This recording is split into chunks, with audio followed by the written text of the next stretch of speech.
tashkilot rahbarlari hamda ommaviy huquq vositalari vakillari taklif qilinganlar. Hurmatli deputatlar, sessiyani ochish to'g'risida kimga qanday taklif bor? Ochilsin degan taklif tushmoqda. Boshqa takliflar bo'lmasa, sessiyani ochilsin degan deputatlarni ovoz berishni so'rayman. Qarshilar, betaraflar yo'q. Tasdiqlandi. Xalq deputatlari Qo'shma hukumat kengashining 12-sessiyasini ochiq deb e'lon qilamiz. Hurmatli deputatlar, mahalliy davlat vakillari to'g'risidagi O'zbekiston Respublikasi Qonunining 17-moddasiga muvofiq deputatlar orasidan sessiya kotibini saylashimiz kerak. Sessiya kotibiga 7-O'zbek yo'q saylov okrugidan saylangan deputat Karimov Odamboy Davronbekovni saylash taklifi bor. Boshqa takliflar bormi? Agar bo'lmasa, sessiya kotibiga Karimov Odamboy Davronbekovni saylasin degan deputatlarni ovoz berishni so'rayman. Qarshilar, betaraflar yo'q. Tasdiqlandi. Rahmat. Marhamat, sessiya kotibidan o'z joyingizni egallashni so'rayman. Hurmatli deputatlar, sessiya ishtirokchilari, endi sessiya kun tartibini tasdiqlab olishimiz kerak. Birinchisi, Qo'shma hukumat O'zbekiston Respublikasi Prezidentining Xorazm viloyatining kompleks ijtimoiy-iqtisodiy rivojlantirishni jadallashtirish bo'yicha qo'shimcha chora-tadbirlar to'g'risidagi 2024-yil 29-noyabrdagi 410 sonli qarorning ijrosi yuzasidan olib borilayotgan ishlar to'g'risida. Ikkinchi, Qo'shma hukumat sport maktabi direktori Mudarris Ataboyevning tumanda olimpiya va paralimpiya harakati ixtisoslashtirilgan va ommaviy sportni yangi bosqichga olib chiqish hamda aholi hisobot to'g'risida. Keyingisi, Qo'shma hukumat adolat vazirligiga nomsiz deb topilgan qabristonni nomlash to'g'risida. Keyingisi, 2025-yil 1-oylik davomida xalq qabulxonasi va hududdagi tashkilotlar rahbarlarining aholi murojaatlari va muammolari bilan ishlash holati yuzasidan O'zbekiston Respublikasi Prezidentining Qo'shma hukumat xalq qabulxonasi mutaxassisi Rajabovning axboroti to'g'risida. Sessiya kun tartibi loyihasi sizlarga tarqatilgan. Sessiya kun tartibiga boshqa o'zgartirish va qo'shimcha kirituvchilar bormi? Bo'lmasa, kun tartibini tasdiqlasin degan deputatlarni qo'llariga ovoz berishni so'rayman. Qarshilar, betaraflar yo'q. Tasdiqlandi. Endi sessiya ish tartibini tasdiqlab olishimiz kerak. Ma'ruzalar, hisobotlar va axborotlar uchun 15 daqiqagacha, muzokaralarga 5 daqiqagacha, savollar va ma'lumotlar uchun 3 daqiqagacha vaqt belgilasak degan taklif bor. Bozlashni so'rayman. Qarshilar, betaraflar tasdiq. Assalomu alaykum, hurmatli deputatlar hamda sessiya ishtirokchilari. O'zbekiston Prezidentining Xorazm viloyatining kompleks ijtimoiy-iqtisodiy rivojlantirish 4 yillikda oilani 2100 ming aholisi kambag'allikdan chiqarish belgilangan bo'lib, amalda individual reja asosida 743 ta oilani yoki 3,2 ming nafar aholini kambag'allikdan chiqarish qaratilgan 927 ta xizmatlar ko'rsatish belgilangan. 2025-yilda sanoat mahsulotlarini ishlab chiqarish 749,13 milliard so'mni 173 foizga, qishloq xo'jalik mahsulotlarini ishlab chiqarishni 3485,14 milliard so'm 104 foizga, xizmatlar hajmini 115 foizga, qurilish ishlari hajmini 107 foizga ko'payish bo'yicha tarmoq va sohalar kesimida prognoz ishlari ishlab chiqildi. Yanvar-mart oylarida belgilangan ko'rsatkichlar bo'yicha sanoat mahsulotlari 107 foizga, qishloq xo'jalik mahsulotlari 125 foizga, xizmatlar hajmi 111 foizga, qurilish ishlari hajmi 197 foizga bajarilishi ta'minlandi. Tumanda 5 ta zarur loyihalar amalga oshirish topshirilib, shunda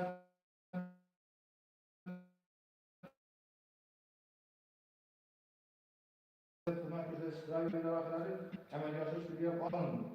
Bugungi kunda loyihalar nafar fuqaro doimiy va vaqtincha ishga joylashtirish rejalari amalga oshirilmoqda. Aprel oyida 2709 nafar aholi bandligi ta'minlash rejasi bo'lib, hisobotlar may oyining 5-sanatiga to'liq topshirilishi ta'minlandi. Ishsiz fuqarolarni ajratilgan yer maydonlarining konturlari kesimida xaridlar belgilab olindi va belgilangan tartibda ajratish davlat ro'yxatidan o'tkazish uchun yer maydonlari tuman hokimligi zaxirasidan olinib, auksion so'rovlariga chiqarishlari boshlandi.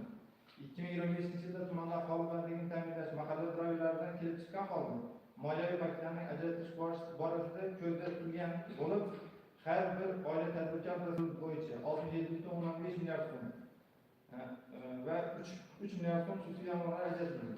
Banklar bilan birgalikda biznesga birinchi qadam KK 312 sonli qaror va bir qator yo'nalishlar bo'yicha tadbirkor boy ishlab kritik mablag' ajratish orqali yangi ish o'rinlari yaratildi. Yil boshidan 702 nafar fuqarolarga 14,2 milliard so'mlik oilaviy kritik mablag' ajratilishi natijasida 800 nafardan ortiq ish o'rinlari yaratildi. Shuningdek, har bir mahallada o'rtacha va chaqiruv punktlari mana eskirgan binolarda bitta Kenagas mahallasi tanlab ko'katish qurishni bo'yicha ishlar amalga oshirilmoqda.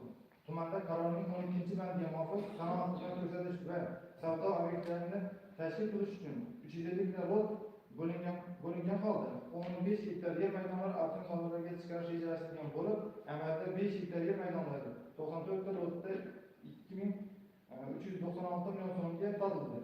2 million.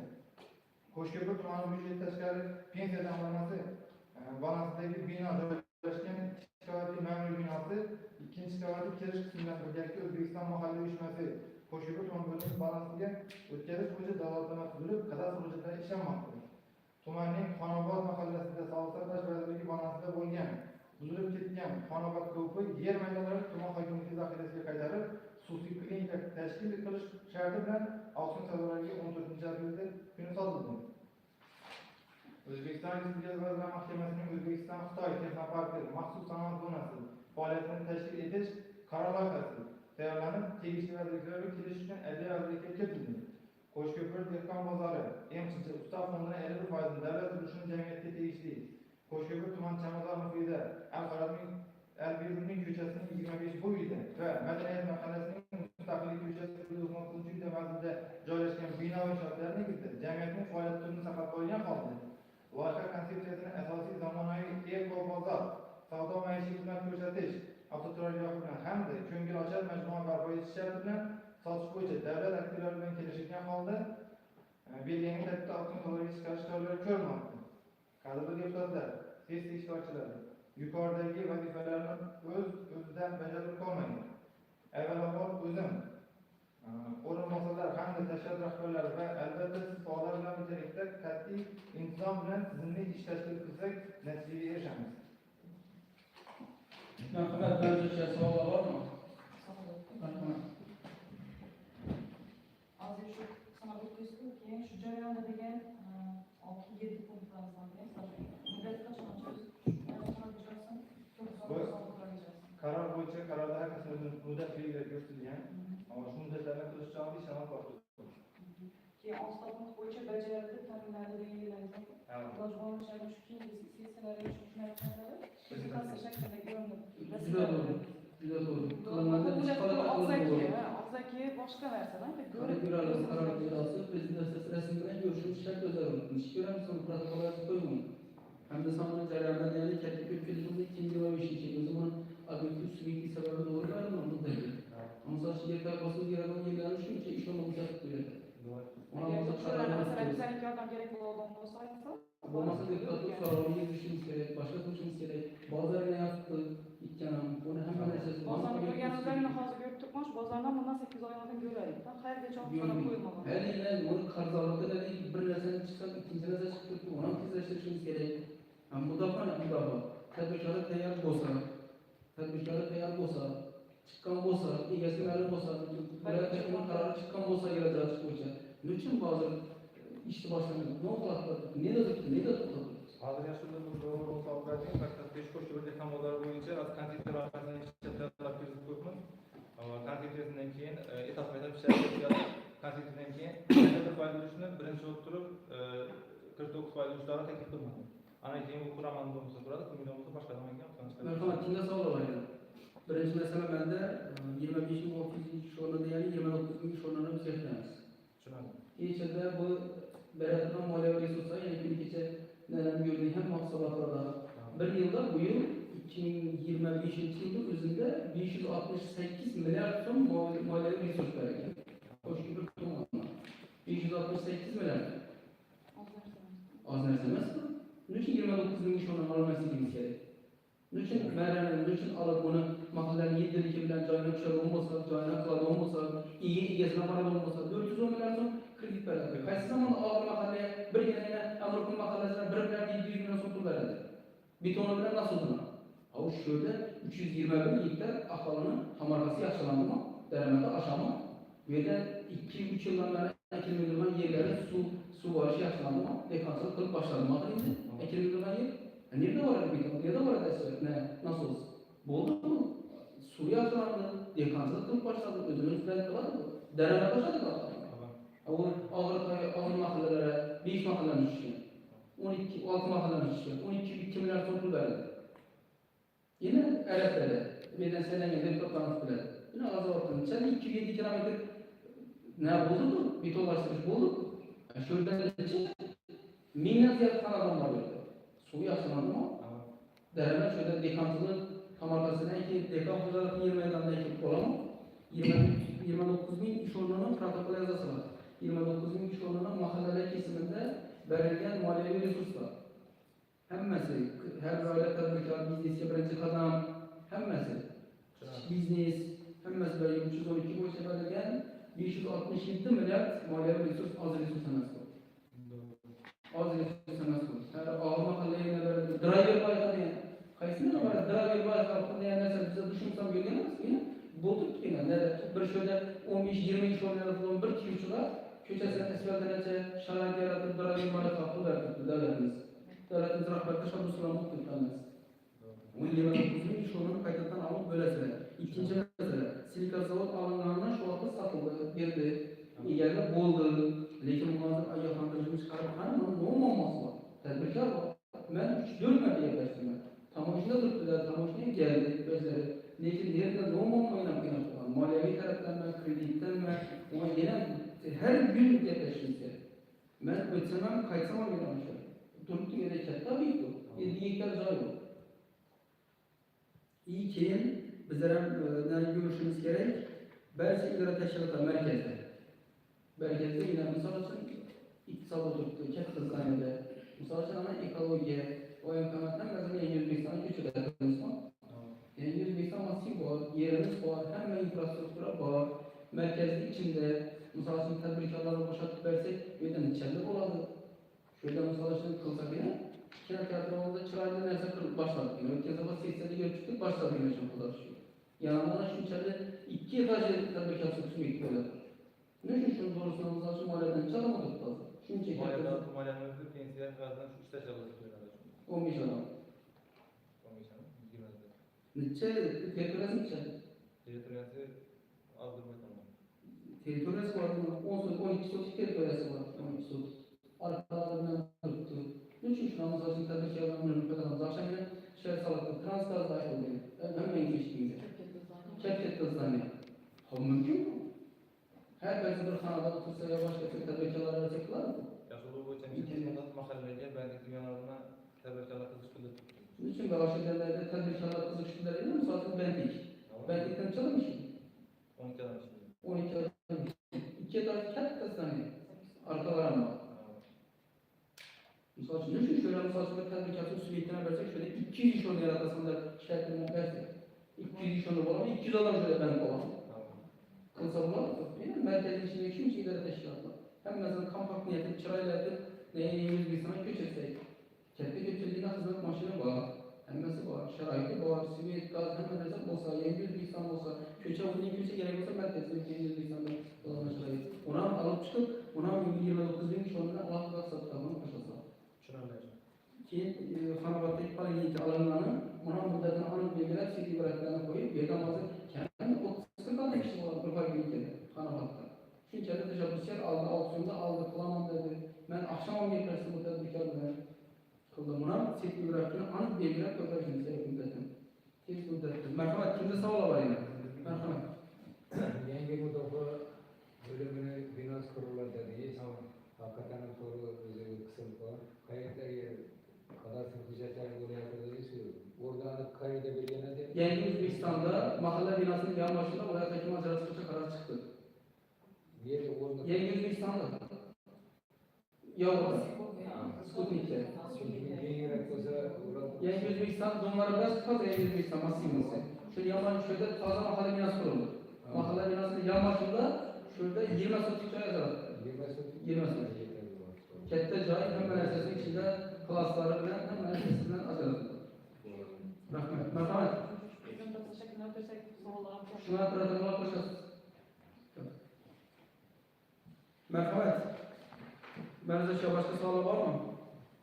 Eğer məruzəşə suallar olmasa, şu məsələ yuzasidan qararlar arxasında qəbul qilish bo'yicha deputatlara ovoz berishni so'rayman.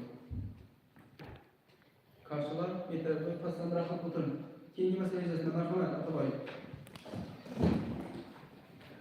Bu ham Ministr Durg'anjuda katta dolzarb masala Olimpiya, Paralimpiya harakatlari ixtisoslashtirilgan va ommaviy sportning bosqichga olib chiqish bo'yicha marhamat.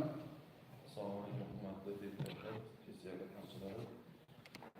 Hurmatli Prezidentimiz rahbarligida Olimpiya, Paralimpiya harakati ixtisoslashtirilgan va ommaviy sportni yangi bosqichga olib chiqish hamda aholining jismoniy tayyorgarligini oshirish chora-tadbirlari bag'ishlangan video selektorida yig'ilishida sohasida amalga oshirish lozim bo'lgan ustuvor vazifalar belgilab beriladi. Mazkur yig'ilishda belgilab berilgan vazifalar ijrosi yuzasidan tumanda Olimpiya, Paralimpiya harakati, sport ta'limi va seleksiya hamda ommaviy sportni yangi bosqichga olib chiqish va aholining jismoniy faolligini oshirish yuzasidan 3 yillik dastur ishlab chiqildi. Bundan kelib chiqib, quyidagi ishlar amalga oshirilishi belgilangan. Sport maktabining moddiy texnik bazasini mustahkamlash maqsadida zamonaviy sport jihozlari va tibbiyot vositalari bilan ta'minlab boriladi. Olimpiya, Paralimpiya o'yinlariga 4 ta litsenziya qo'lga kiritish bo'yicha har nomzod sportchilarni tayyorlash choralari ko'riladi. Oliy ta'lim muassasalari va professional o'qituvchilar, ilmiy xodimlari, bitiruvchi kurs va magistratura talabalari 6 oyga sport maktabida biriktirib, dual ta'lim tizimi tashkil etiladi. Tuman hokimi sport maktabida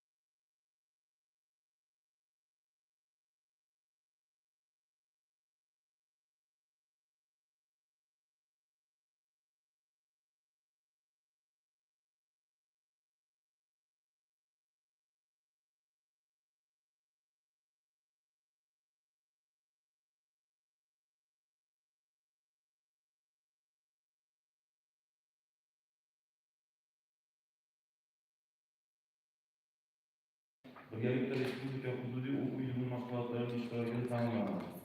Los Angeles 2028 Olimpiya, Paralimpiya o'yinlarida 4 ta litsenziyani qo'lga kiritish bo'yicha nomzod sportchilar ro'yxati shakllantirib, sportchilarning o'quv yili mashg'ulot yig'inlari va musobaqalarda ishtirokini ta'minladi. Ommaviy sport musobaqalarida yuqori natijalar ko'rsatilgan iqtidorli yoshlar sport maktabida seleksiya qilish, sport bilan muntazam shug'ullanuvchi yoshlar sonini bosqich oshiriladi.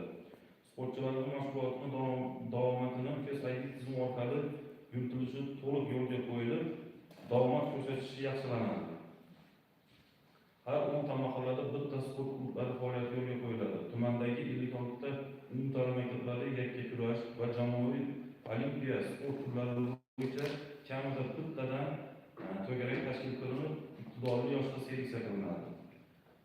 Adaptiv sport turlari bilan shug'ullanuvchi nogironligi bo'lgan shaxslar qamrovi 25% ga oshiriladi. Jismoniy tarbiya va ommaviy sport bilan shug'ullanadigan aholi ulushi 30% dan 32% ga oshiriladi. Jismoniy tarbiyalik sport sinovlarini qabul qilish tuman aholisining 14% ga jalb qilinadi. 5 tashabbus olimpiadasi doirasida o'tkaziladigan sport musobaqalari yoshlar qamrovini 80% ga yetkaziladi. Ommaviy sport musobaqalarda hamda sport sinovlarida yuqori natija ko'rsatadigan 300 nafar iqtidorli yoshlar sport maktabiga seleksiya qilinadi. Ommaviy sport musobaqalariga umumta'lim maktablari o'quvchi hamda professional ta'lim muassasalari talabalarining barchasi 100% qamrab olinadi. Ommaviy sport musobaqalarida har yili 120 nafardan ortiq nogironligi bo'lgan shaxslar jalb qilinadi. Sport infratuzilmalari rivojlanmagan mahallalarda sport maydonchalari barpo etiladi. Mahallalarda ommaviy jismoniy faollik tadbirlarini o'tkazish tizimiga yo'lga qo'yiladi. Har yili 100 ta sportchi sport tadbirlari o'tkaziladi. Marhamat, kimda savol bor? Marhamat. Aynan shu aytib verdingiz ishlar bajariladi, qilinadi. 5 tashabbus olimpiadasi doirasida yoshlar qamrovi 80% ga yetkaziladi. Bu tushunsa bo'ladi. Yosh yetakchilar boshqon yordamida.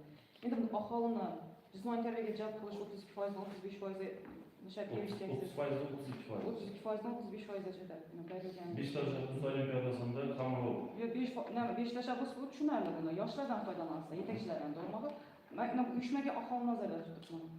Bularni ishab qamrab olishadi. Şu Beşiktaş'tan. Beşiktaş'tan Ham Kamarov. 5 tashabbusdan. Beşiktaş'ta 3 milyon yaşlarını bu ne boyunca, nizam boyunca 3 milyon yaşlarını iken böyle nizamdan çıktı.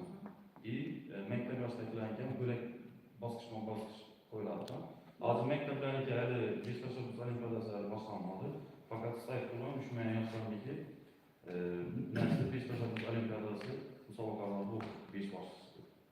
Men endi asosiy aholini nazarda tutib turardim, keyin shuni aholi bo'yicha aytayotgan 30 yoshdan yuqori bo'lgan hamda farqli shu nuroniylarimiz va boshqasi bor. Bular o'zlari chiqib, kechda ko'radigan bo'lsangiz, azon sayr ertalab 3-4da ko'psi, kechki sayrda chiqib aylantirib turgan shu qurilganlarda shular bilan ishlar tashkil qilib tursa, biroq mana bu o'zlaringiz tashabbuslarimiz.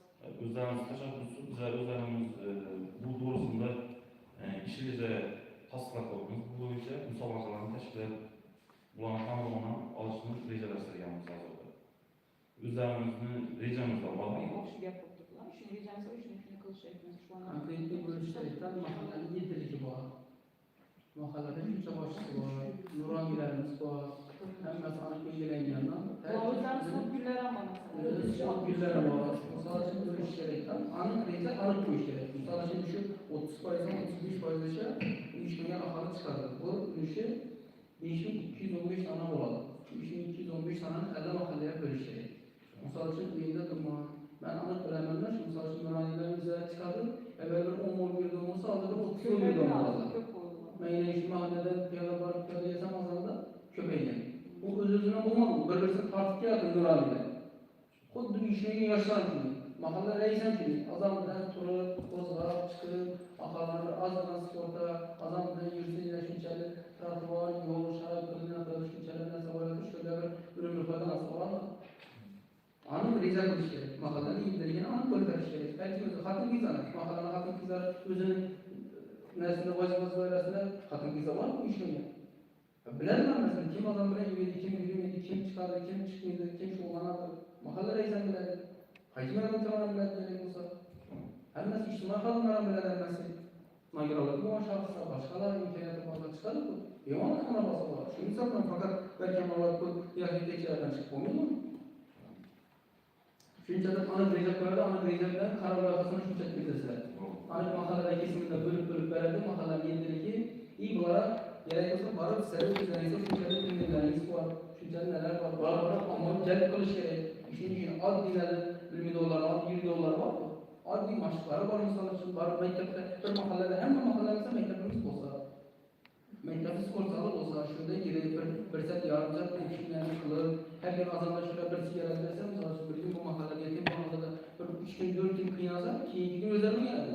O'zlari yanada sport zali azon bilan ochtiradi, o'zlari mashq qiladi, o'zlari kerak bo'lsa boshqa maktab ichida ham imkoniyatlarimiz bor. Bir mahallada 3 kun 4 kun shu bir kun biriktirsang, yetadi. Azon bilan 5 ta kelasan desang 10 odam keladi, keyin 20 odam keladi, 50 odam bo'ladi, sportda bo'ladi, unda lazım sizda yozgi stadiondan chiqadilar. Shunchalik jalb etamiz. Marhamat, yana nima savol bor? Marhamat, Bu yerda qo'shimcha qilib o'tishim kerak edi. Har mahallada har 4-kun payshanba kuni ommaviy sport kuni deb belgilangan mahallalarda har bir ko'chalar kesimida o'tkazamizmi? Agar shuni aytsa, shuni qilsa bo'ladi. ommalashtirish kerak. Har bir mahallada sport tadbiri o'tkaziladi. Shuni o'tkazgan vaqtda biz gruppalar tashlab qo'yamiz rasmlarni. Xohlasa ko'chani o'zida 5 minutdan bo'ladi, xohlasa mahalla binosini chaqiramiz. Bizda sport zali shuni qismlarimiz ham shu. Gazona boramiz, shular bor. 30 yoshdan yuqorilar bo'ladi bunday ko'cha. Marhamat, yana nima savol bor? Ana bu yil men bir savol bor. 2008-90 yilda ana bu shunday imkoniyati bor chiqadi, uncha sportchimiz, olimpiya paralimpiya. Ana soni. Hazırda bizde 2 sportçumuz, Berkut'un 2 sportçumuz, Polmonov Özkan bilen Emin Başkırcan. Berkut'umuz hazırda Emin Başkırcan. Yana boshqa yana bu yaxshi 90% chiqishi aniq bo'lgan, masalan, ikkisi chiqishi aniq. Yani bundan başka büyük imkaniyati bor. Bize hakimiyetden, sport maktabdan alıp individual şuurlarına, buna sharoiti yaratib, Yelan ilchasini tartib chiqarib, 2 emas 12 etsak bo'ladi deb mana iltimos konkret so'rovizdan qo'ying.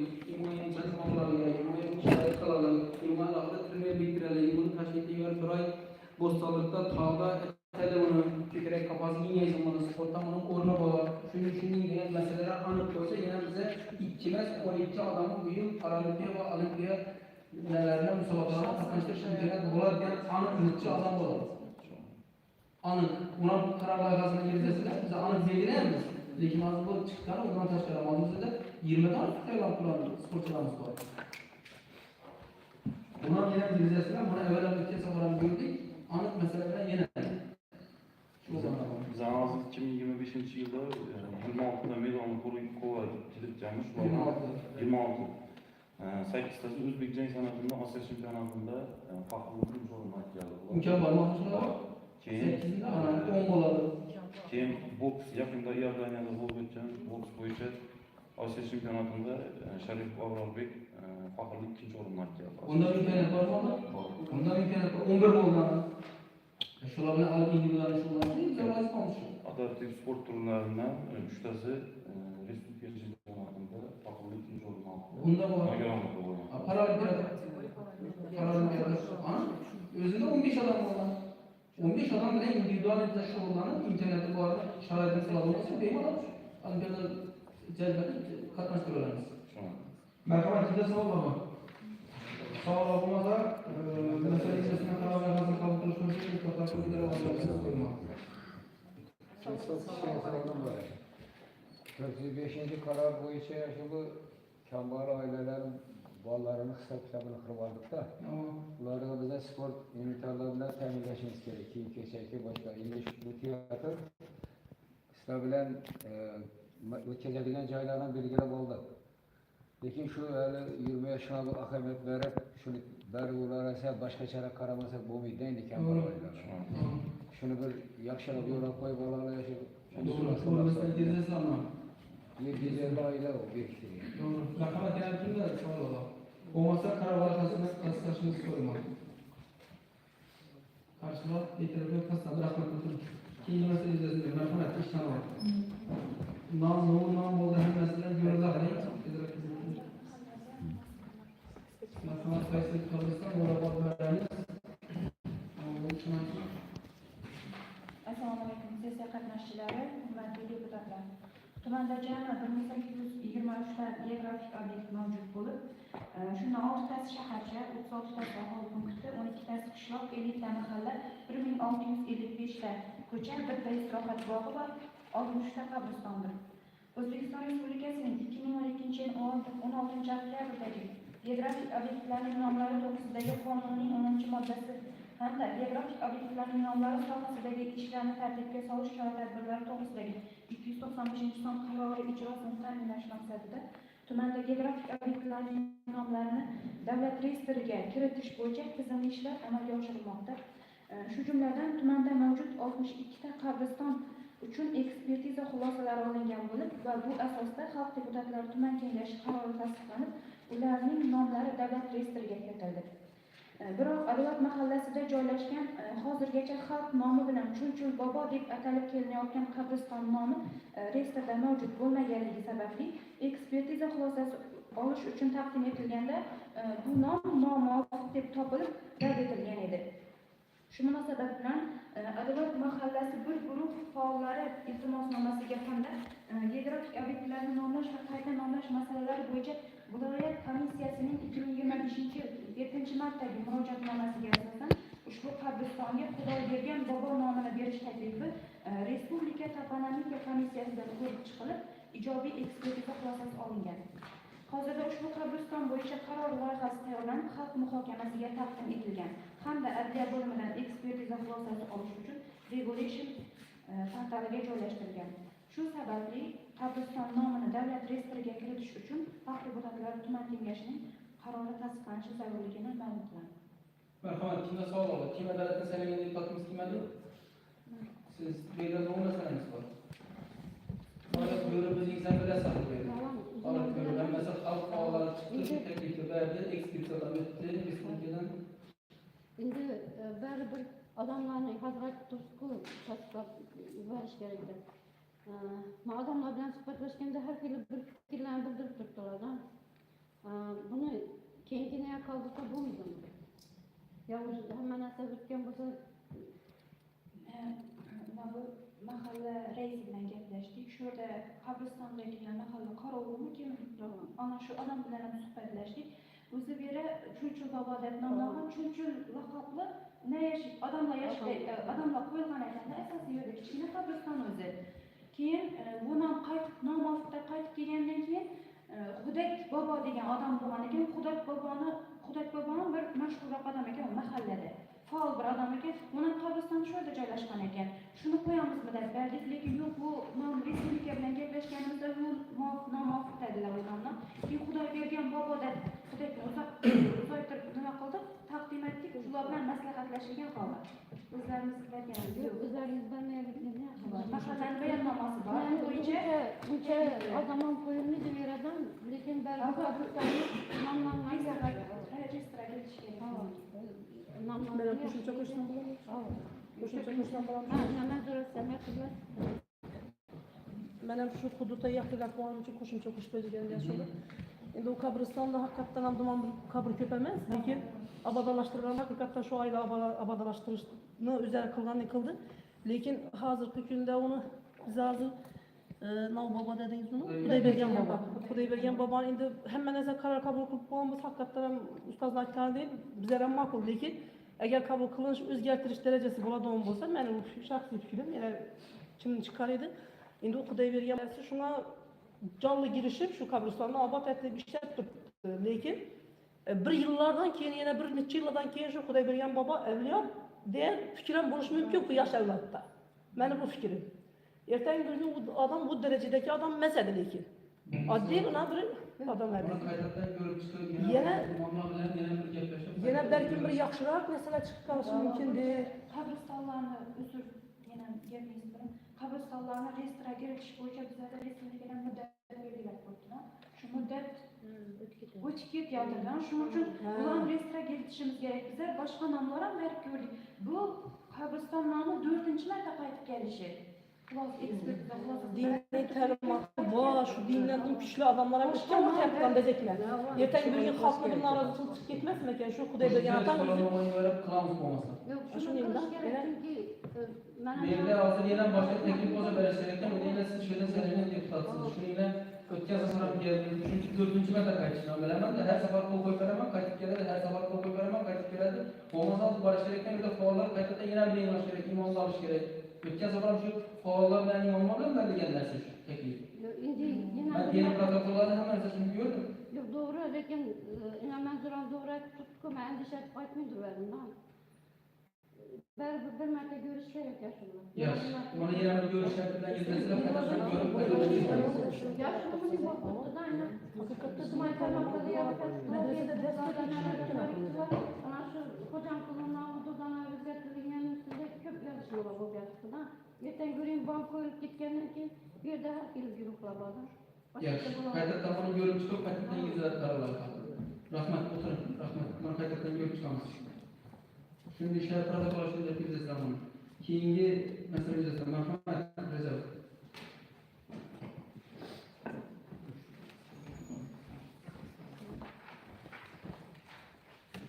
Assalomu alaykum, sessiya qatnashchilari. O'zbekiston Respublikasi Qo'shma tumaniy xalq qabulxonasi tomonidan joriy birinchi chelagi davomida jismoniy shaxslar va yuridik shaxslarning murojaatlarini ishlash yuzasidan 2017 yil 11-sentyabrdagi 445-sonli qarori va 2006 yil 28 dekabrдagi 9 sonli jismoniy va yuridik shaxslarning murojaatlarini ishlash tizimini tubdan takomillashtirishga doir chora-tadbirlar to'g'risidagi farmonni ijro o'rganish o'tkazildi.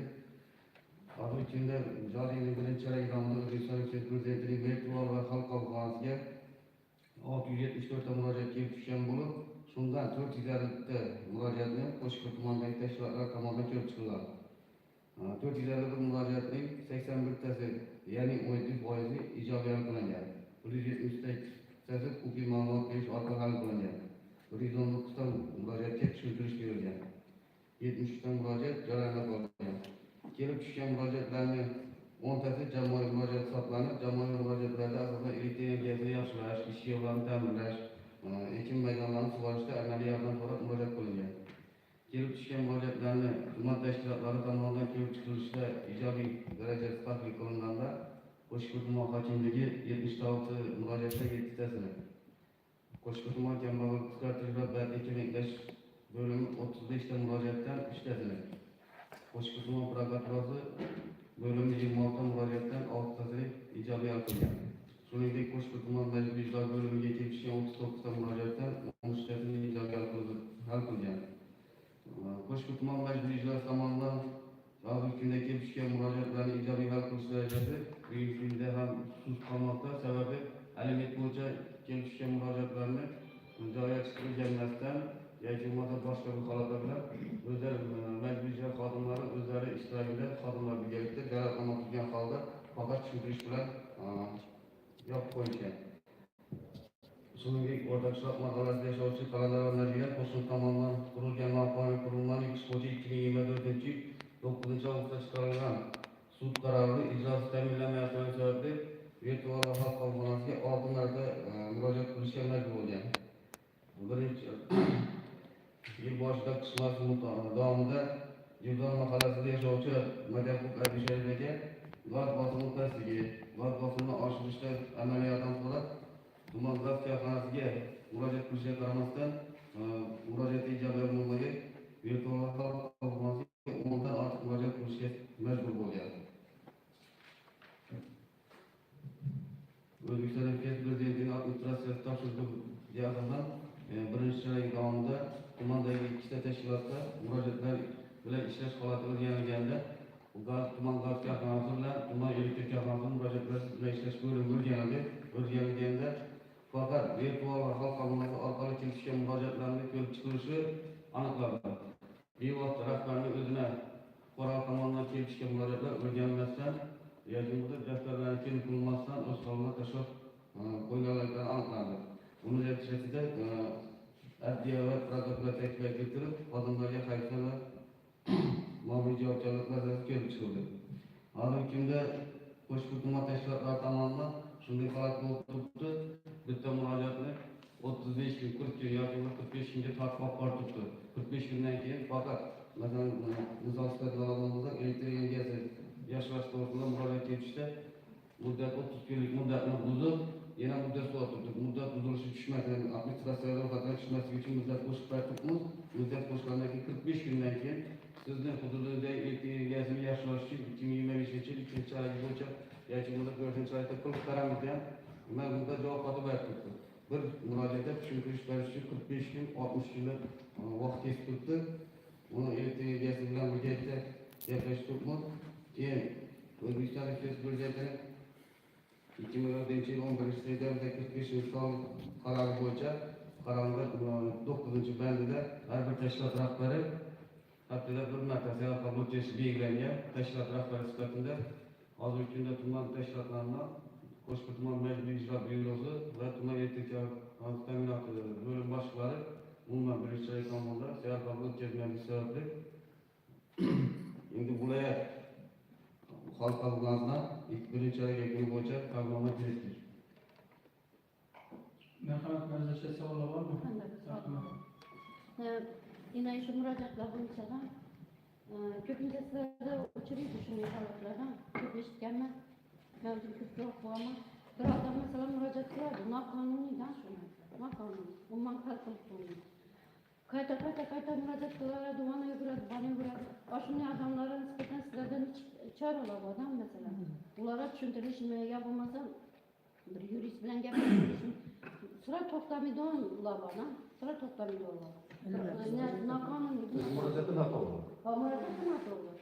Masalan, shundan chiqdi bana yana shunday shans bo'ladi, kim yana qilaveradi, boshqa yerlarga ketadi. Shu bo'yicha bir nav o'ylab yurgansizlar bironlarga. Shularning bo'yicha G'adot mahallasida G'adot qishlog'ida Mehmonobod mahallasida Sohiba Madamiyova maktab eski binosini o'zi nomini terishni so'rab ko'p marta murojaat qilgan. ana shunday holatlarda murojaatlar to'g'risida 445-sonli qarorning 29 moddasi bo'yicha bermasdan qoldirish, tugatib tashlash tegishli murojaat qilgan bo'lsa, biz shunday turibmiz. Lekin bizlarning xalq qabulxonasiga keladigan bo'lsa, bizlarga desak, men 29-moddani qo'llab, bermasdan qoldirishni qo'llab bilamiz. Agar bu ishonch telefoni o'yinda o'tirgan 10 nomerlar chiqsa yoki bo'lsa boshqa ishonch telefoni chiqsa, u kontraktda registratsiya bo'ladigan tegishli bo'yicha tashkilotga yuboriladi. Faqat uni bizlar nazoratdan tushirish bizlarning bo'ynimizda. Uniki maktabdan so'rab chiqqan murojaatini muarrif tashkilot o'rganib javob yuklagandan keyin shu javobni o'qitib bizlar nazoratdan tushiramiz. Agar 10 nomerlar chiqsa, bizlar uni bilan ish qilmaymiz. Uni faqat administratsiya tegishli bo'yicha yuboradi. Bu bo'yicha takliflar turibdi. Mana bizning ikki dona taklifim bor edi. Bu da Murod Ozodbekdan mahallasiga ko'chib keldi. Bu bir keyin Xonobod mahallasidan Makkamo'z xonadonlar bor. Ikki kunda bir telefon qiladi. Birinchi noyani oyog'idan kesilgan, birinchi noyani o'tirganda shu telefon qilib turadi. U kunda 3-4 marta telefon qiladi, registratsiya qilinmaydi. To'g'ri. Ular bu murojaatni aytadi, registratsiya qiladi, umuman tegishli tashkilotga yuboradi. Murojaatlar oshib qoladi. Shuni oilasida jarima bo'lgan, jarimalar daftarga keltirgan ekan, ro'yxatnoma bor ekan. Shuni ikki oilani bilgani yoki yer bilan boshqa ta'minlashda yoki ish bilan ta'minlab, desak shuni bir chiroqni ko'radi, shuni taklifim bor. Endi bir narsa shu qaror loyihalari yana bir narsa ishchi o'tkaziladi, xalq qabulxonasining o'zi boshlig'i hokimiyatdan bergan murojaatlar bo'limidan odam bo'ladi, tuziladi, tinimsiz. Bu murojaatlar bizlar eng asosiy bizlar yuzimiz. Bironta odam murojaati agar kim bo'lishini qatnashadi. Bu takror murojaat etsam to'g'ri, xato bo'lishi mumkin, boshqa bo'lishi mumkin, lekin uni alternativ shu Mehnaboddagi mahalla maktabda balandlanasini so'rab turgan odam tadbirkorchilik qilish niyati. Unga aynan shundan bo'lmasa boshqa joylardan bizlar ma'qul bo'ladigan yana bir yer taklif etishimiz mumkin. Yer taklif qilishimiz mumkin auksionda turgan. Uni muammosini aynan shundan bo'lmasa alternativ qilib berish mumkin, ijobiy halatishimiz mumkin. Shuning uchun bu murojaatda ayniqsa kechikadigan, uni qaladigan, bunga keskin chora bo'lishi. Chunki bu bizlarning yuzimiz. Bu bir odam o'zidan o'zi murojaat etmaydi. Hech qachon. Bir nodir dardi borki, u murojaat etadi ishonch bilan. Onu bize şunca taşısa, idareçiler şunca taşısa, bunu kanı işancını yer giderdi, işancını nereye yolladı onu, kimde yapmalamız, yetişimiz var. Ben yüzde gibi barıp, bir yaklaşımlar, tamam, orası da sen giyede var. Şunu bol, şunu kılsak bolamam, doğru düşündürsen. Birinciden bize doğru düşündürdün. Barıp, oradan çırayla bulup, oturup, benim olan, hiç nesesiz, barıp yaklaşsa, o ayta doğrusu içinde gider. Benim olan değilse bulalım. Yechimli onun gerekli bir işi joyga chiqamiz, boshqa qilamiz. Bu olamiz yo'q, bunday ekan, ikkinchi markazda yaxshi, ona borib to'g'ri tushunsa qilsa bo'ladi. Shuning uchun keskin chora bo'ladi. Bu fuqarolar murojaati eng alamsiz bo'lgan birinchi darajali masala. Bizlar asosiy qiladigan ishimizdan maqsad shu. Fuqarolar muammosini yechishimiz, inson qadrini qiladi. Shuning uchun ish yurg'alari tuziladi, deputatlardan bir odam bo'ladi. Borgan joyda qalbama keskin chora. Men o'zim yuradigan o'zim, viloyat yuradigan viloyat keskin chora, yarayı olsa prokuratura yazıp girizemsem, yazıp girizip prokuratura ortadan benim olan ne görüş imkaniyetimiz var. Memuri görevi, kayıpsan verelim, memuri bir metre, 2 metre, 3 metre çare görgelen kim bu yeğenli, varıp ilgilenen o kaladı. Eğer şu yanağızın 2 ileri teşkilat ayrıldı, kalanlara buluşu mümkün emez istersinler. Gelip trafikte oturttu, 45 günden keyin 25. 4. ayga dasturga keltirdi, men bu javob xati bu 45 günden cevap adamlarına ikinci merde çıktı. Ben falan vakti murojaat etsem, şuna hiç kimse uğraşmadım. Çünkü burada keskin çora bo'ladi mesela. Keskin barib, ko'rib, jurnallar hammasini qachon oxirgi marta cho'zgani muddati o'tilgani, buzgani hammasida keskin chora bo'ladi. Murojaat bilan biron odam o'ynash sharti yo'q. Biron odam. Marhamat, yana savollar bormi? Savollar bo'lmasa masala yuzasidan qanday o'yga taraf olishimiz kerak. Qarshilar betarafli yo'q. Marhamat, boshqa qo'shimcha qiladigan bormi deputat arasında? Hurmatli deputatlar, shu bilan sessiya kun tartibiga keltirgan masala ko'rib chiqildi. Sessiyani olib borish to'g'risida kimga qanday taklif bor? Xalq deputatlar qo'shilib turgan kengashning 12-sessiyasiga javob deb e'lon qilamiz. Sog' salomat bo'ling, rahmat.